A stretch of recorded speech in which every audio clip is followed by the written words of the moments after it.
ஆரம்பத்திலே ரொம்ப நல்லா தெரிஞ்சுக்கிட்டேன்.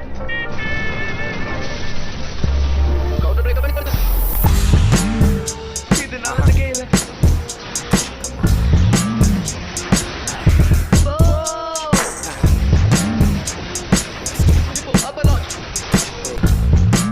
இப்போ களத்துல இருக்கிறது நீ ஒருத்தன் தான்.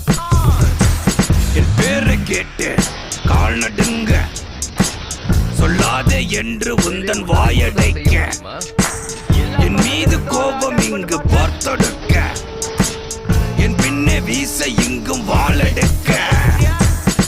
டிங் டாங் ஒன்னை கட்டி வச்சு ஒதப்ப, டிங் டாங் ஒன்னை எட்டி எட்டி